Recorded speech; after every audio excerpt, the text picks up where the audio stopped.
was a surprise release with no promo. It was only on Apple Music the first day. It just went up on Spotify 9 days ago. We don't hear about the streams.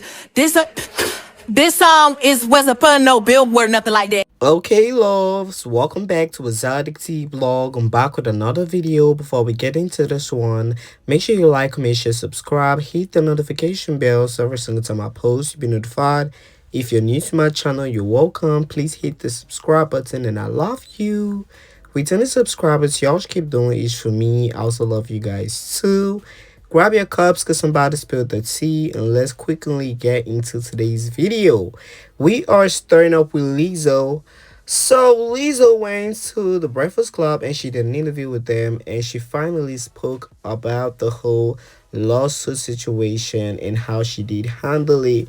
And she kind of debunked some of the lawsuits claims. Okay, she said she did not like that and she would never do stuff like that. And she talked about how she used to get dragged, okay, online. Let's just quickly get into what she had to say and I'll get you guys at the end. I was wondering, the day that it was dropped, how did you feel? Like, what was your thought process around that? Because you were in isolation at that point, right? I was in Japan. Yeah. Well, how did, like, on a dream trip. Was it a breath of fresh air, or did you feel like, but the conversation is still there and this is hard? Oh, it's very hard because I was confused. I was confused and I was a little like hurt. But I was in Japan it was my first time ever being in Japan. I was with my best friend and her kids. And we were at Hello Kitty World, and I'm like crying in the car, but I'm like, okay, wipe your tears and go in there and have fun with the babies. Because we at Hello Kitty World, and you only do this once with these kids who've never been to Japan, and that's their dream. So I did a lot of balancing between that, but I'll tell you one thing about Tokyo, they don't give a fuck what's going on in your personal life. In Tokyo, they're like, Lizzo, let me take a picture. I'm like, okay. Like, I had a great time. Like, nobody's nosy in Japan. And I think being there was God for sure, because though I was dealing with a lot of inner turmoil and hurt, honestly, and shock and confusion, I was in this place that didn't reflect that or throw that back at me. I had my first panic attack when I came back to LA for the first time after everything, the lawsuit had dropped, and I was in Japan for like a month. And I landed in America. I had a panic attack in the car because as I was walking through the airport, I was like, everybody hates me. Everybody's, you know, I got in my head and I got in a car and I had this like, you was having a heart attack. Yeah, I had this like pressure on my chest. Mind you, I've had anxiety attacks. That feels different than a panic attack. I had pressure on my chest. I said, something's really wrong. I couldn't use my limbs or my body. And I was like, I literally crawled to my bed and just like broke down. I was like, what's happening to me? And I talked to my doctor and it was like, yeah, you had a panic attack. Been dealing with it my whole life. Yeah. And I think America, everybody want to know everybody's business here. So I assume it's this weird, almost like invisible, I'm not a victim, so I don't want to say attack, but it was like, you know, this pressure or this like, I don't know, it's like implied energy in America where I'm like, oh, I need to hide. Versus Japan, I could be at Hello Kitty World and everyone's like, right. Yeah. And you were attacked. You were a victim. I was ready to say, I know you attacked. You were a victim. You didn't just say it, but you were attacked. But it's like, no, when somebody lies on you. You were a victim. yeah, man. Is that when you started thinking people hated you? Because I wondered, do you remember what the industry felt like, or what social media even felt like before that lawsuit? It felt very like silly and lighthearted, and I had like a lot of freedom to just scroll and not see nothing about me. And then I was on and I would scroll, and every like 3 scrolls it was, and I was like, oh, or be like, Lizzo. If I just see 2 Z's, my heart start racing and I scroll. It could have been pizza, but I was like, ah! And I just kept scrolling. So it felt a little bit more hostile. But I'll say in general, I think the internet has gotten more hostile for everybody. Oh, yeah, everything. Like out of nowhere. Like it used to be so fun and lighthearted, and now everybody is beefing and quarreling and dropping tea, and I'm just like, whoa, when did this happen? But that's when it happened for me. Like I was like, oh, I have to get off. And so from, I would say, October 2023 to maybe even like April 2024, I wasn't on my phone at all. I threw my phone away. Like, I had my team post things for me because I had to post about Yiddy and I had to post about, little things I wanted to share with people. I didn't want to completely disappear because that's not who I am, but my team posted it for me, and I did not scroll. I did not look at the internet, because I was too sensitive, and I don't think I could have handled it. And, I'll also say this in reference to the lawsuit. I would say, in light of all of the other like high profile lawsuits that have been coming out, comparatively, the allegations against me, I think now we see were just like kind of ridiculous. I cracked my knuckles. Hey man, you sounded like a good time in the strip club to me. And mind you, it was going to the strip club. It doesn't say that I did anything, like I didn't do anything to anyone in that strip club. I just went to the strip club. And then like being fat phobic for firing someone for gaining weight, that just wasn't true. But that was hilarious. It wasn't true, though. I know, but just it was hilarious just to read that. Right. Because it didn't make sense.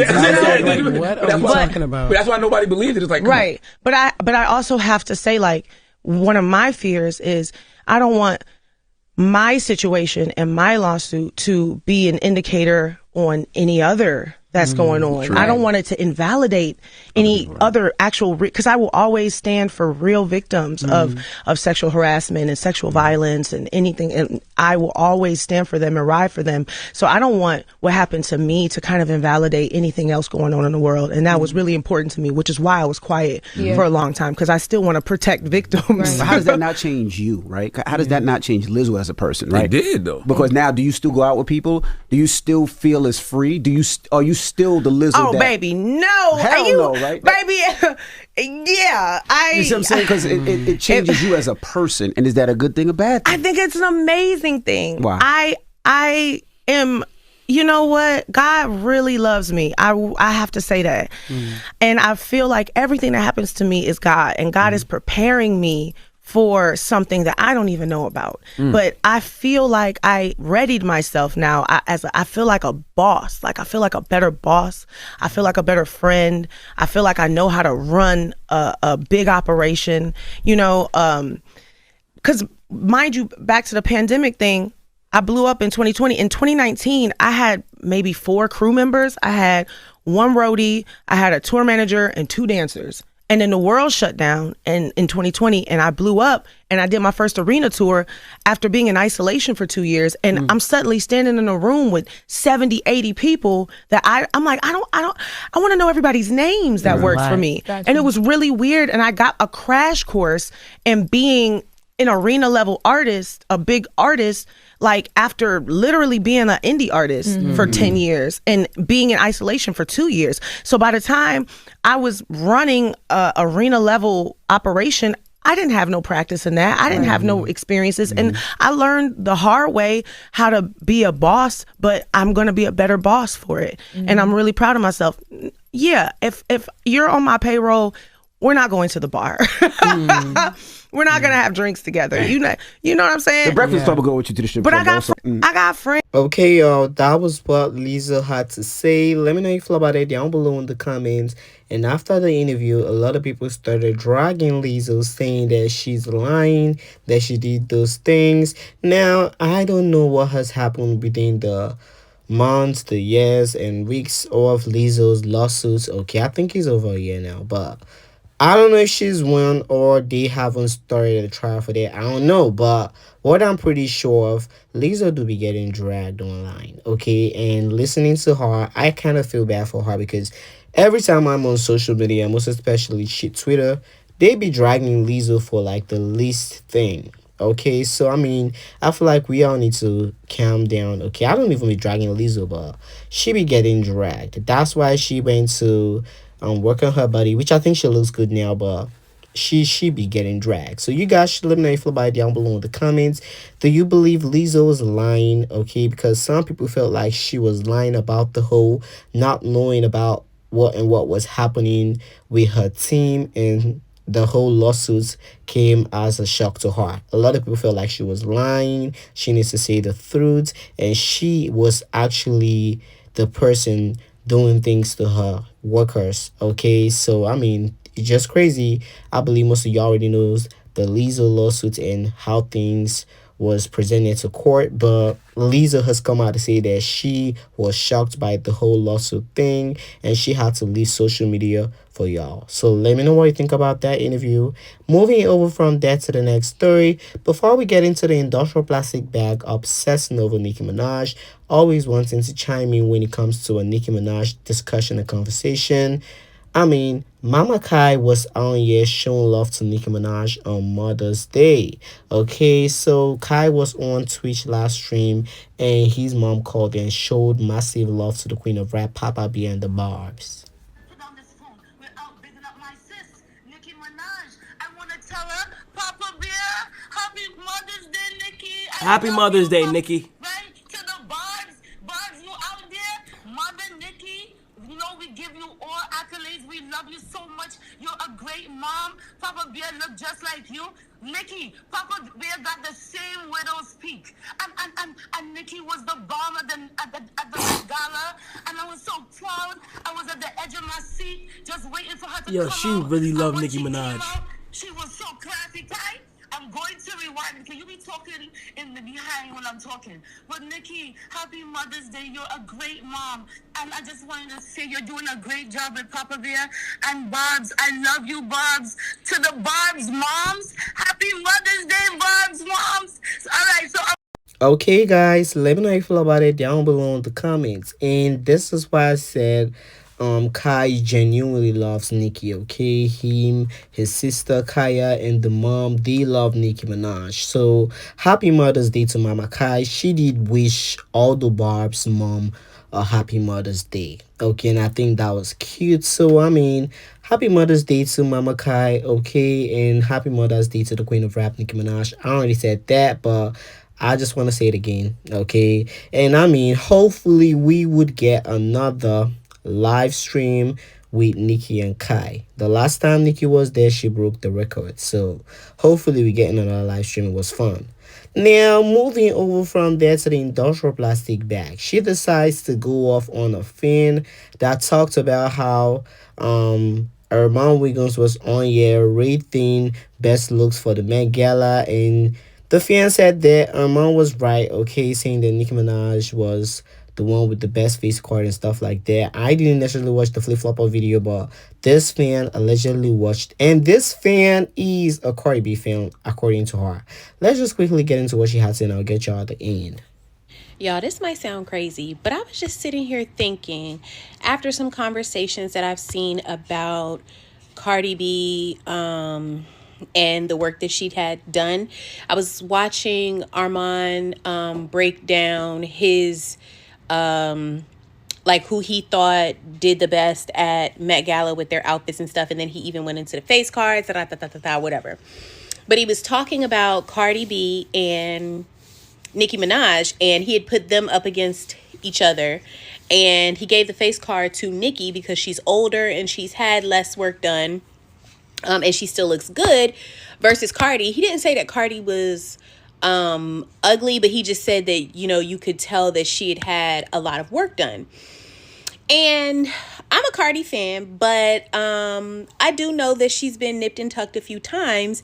And when I was watching Armand's video, it got me to thinking, are we looking at the modern day Lil' Kim? And I say modern day, I know Lil' Kim is like still here, but like modern day, like remember when in the late 90s, Lil' Kim was already getting work done, but she looked good. Like there are some pictures that you can see. There are pictures that you can see before she started getting work done, and she was pretty, you know, but then she started getting a little nip and tuck here, like in the mid to late 90s. And it was like, okay, you can tell she did something different, but she still looked good, right? And then the early 2000s and then the mid 2000s, and it was like, oh, baby girl, you're taking it a bit far, right? And so there have been conversations, if you're a Cardi fan or familiar or whatever, there have been conversations about Cardi being insecure and getting work done to kind of help with her self-esteem or whatever. And we all know that that was the same thing that Lil' Kim was going through. So my mind was just kind of like, I know we see Cardi now and Cardi is still attractive, but I feel like Cardi is right there on that line of like, bitch, you doing a little bit too much. You know what I mean? And so I was just wondering if in 15 years we're going to be looking at the next Lil Kim or the next Cat Lady, because like how far is Cardi going to take it?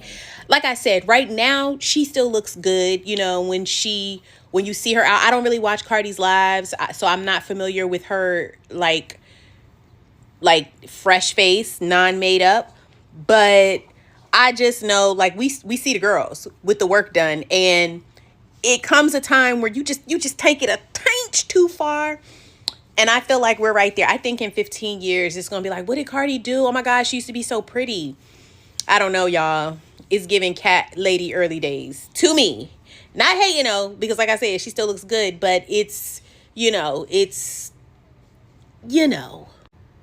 Okay, so that was what the fan had to say, and I just even noticed the topic of the video. Cardi B the next Little Kim, okay, because of all the surgeries the industrial plastic bag has done. But anyways, as usual, the industrial plastic bag went off and she wasn't feeling what the person had to say. And sometimes I be asking myself, is Cardi B not a celebrity? Like, is she not an A-list celebrity? Even if I don't feel like she's an A-list celebrity, like, is she not a female rap girl? Is she not getting money? Even if I know she's technically broke, but is she not getting money? She's always in this fans comment section on Twitter. She's going back and forth with the barbs. It's giving you obsessed with Nicki and you obsessed with the fan base. She cannot even wait for a regular barb to tweet and she's going to respond to that person. So I'd be asking myself, like, is she not supposed to be a celebrity? Like, is she not supposed to be that girl? But anyway, she's ratchet. So she did responded to the video on TikTok and she said, I got my nose done in 2020 and I haven't done nothing to my face since. I go on live without makeup. Why are you all so obsessed with my face? Compare my face to last year, the year before, it's the same. Okay, she was supposed to say it's the same, but yeah, the industrial plastic bag, she's not all there when it comes to her vocabulary and her speech and her text and her posts. So I get it. I'm not gonna drag her. But I mean, girl, why did you talk about your nose? You've done your eye surgery. Okay, you've touched them chin, Botox involved. Okay, lip fillers involved. So you've definitely done several things to your face. Even if I know when you get your nose done, it takes like months and years to heal.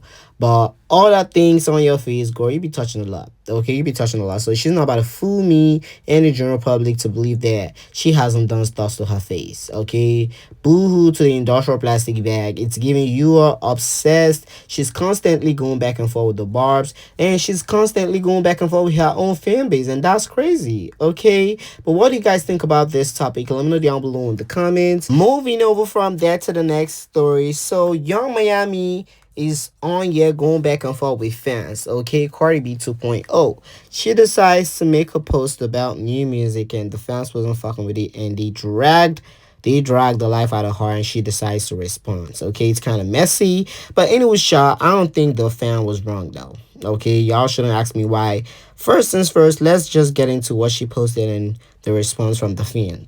She said, I am 100% independent. That's why it's taking a minute. We're about to eat though. Okay, she's not independent. She got dropped. No shade. That's why she's independent. Let's not feel like she has been independent for a very long time. No, she got dropped. The person said, respectfully, your solo music will never pop.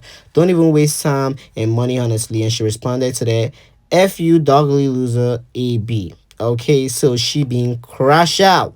I mean, she don't crash out on the fan. Okay, and the fan responded to that tweet saying, Miami sister, let's not do this. You literally changed your whole face and whole body because you don't like yourself.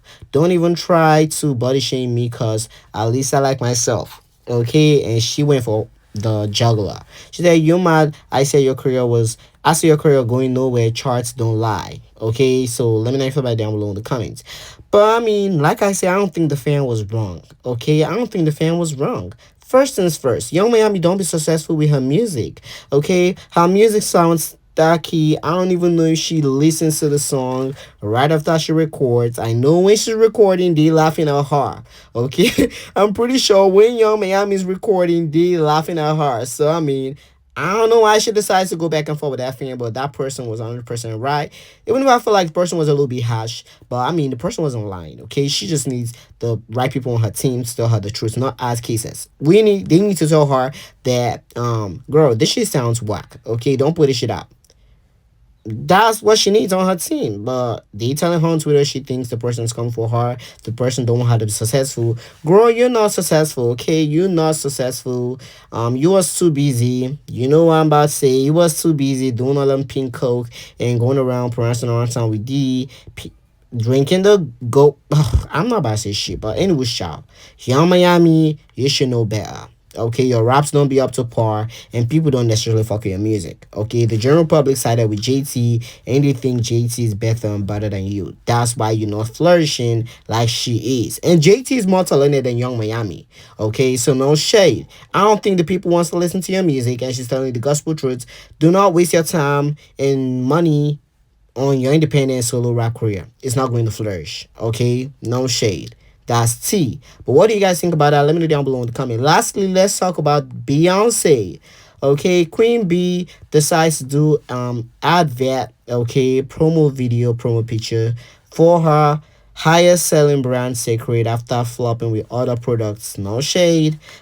She decides to do a campaign picture. That's what I'm gonna say. A campaign picture was for Sacred, and a lot of people was dragging her because they feel like the picture wasn't up to par. Okay, I don't think it looked bad, but if you zoom, okay, let's zoom. If you zoom to her face card, it ain't giving. But I kind of get it. That's like what they was going for. Okay, all the shoots and stuff like that, they be having theme and idea of what they want to do. But I mean, you guys should let me know if everybody down below in the comment. I don't think it was bad, but the face card is not just giving. Okay, she kind of reminds me of Janet Jackson. Y'all should look at the face. But that's just how I feel about it. What do you guys think? Let me know down below in the comments. Don't forget to like, comment, share, subscribe. Hit the notification bell so every single time I post, you'll be notified. And I'll talk to you guys on the next video. And as usual, thanks for watching.